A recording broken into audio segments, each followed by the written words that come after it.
Hello बच्चों, let's review this question. Given two mutually exclusive events A and B such that probability of A is equal to 1/2 and probability of B is equal to 1/3. Find probability of A or B.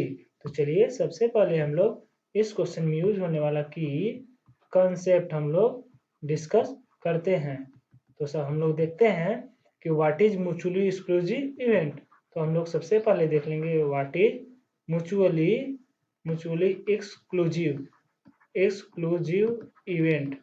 तो हम समझते हैं what is mutually exclusive event. हमारे पास यदि कोई दो event A and B है तो यदि दोनों एक साथ आकर नहीं करेंगे तो इस प्रकार के इवेंट को हम लोग बोलते हैं म्यूचुअली एक्सक्लूसिव। जैसे मैंने एक कॉइन लिया, यदि मैं उसे टॉस करूं या तो यदि वह हेड आएगा या तो टेल आएगा। हेड और टेल दोनों एक साथ नहीं आ सकते हैं, तो इस प्रकार के इवेंट को हम बोलते हैं म्यूचुअली एक्सक्लूसिव इवेंट। तो इसे हम लोग थोड़ा सा वेन डायग्राम की मदद से समझ लेते हैं। लेट से यदि यही है, यदि ए मेरा ए हो गया और ए बी हो गया, इनके बीच कोई मेरा इंटरसेक्शन नहीं है। यहाँ हम देख रहे हैं कि A intersection B this is equal to 5, तो हमको यहाँ मिल जाएगी probability of A intersection B this is equal to 0। तो म्यूचुअली एक्सक्लूसिव इवेंट में हमारा क्या होता है, probability of A intersection B 0 होता है। अब हम लोग फर्दर अपने क्वेश्चन को हम लोग सॉल्व करते हैं।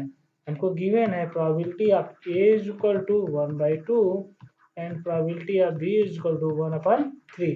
यही तुमको गिवन है। तो चलिए हम लोग कैलकुलेट करते हैं। एक हमको फार्मूला आता है प्रोबेबिलिटी ऑफ ए और B this is equal to probability of A plus probability of B. इसे हम लोग कैलकुलेट करेंगे तो हमको मिलेगा हाफ प्लस 1/3। एलसीएम कितना हो जाएगा मेरा 6, तो 3 + 2 दिस इज इक्वल टू 5/6। तो हमको यहाँ से फाइनली मेरा आंसर मिल गया प्रोबेबिलिटी ऑफ ए और B this is equal to 5/6। यही हमारा इस क्वेश्चन का फाइनल आंसर हो गया। I hope you understand it well. Best of luck. Thank you.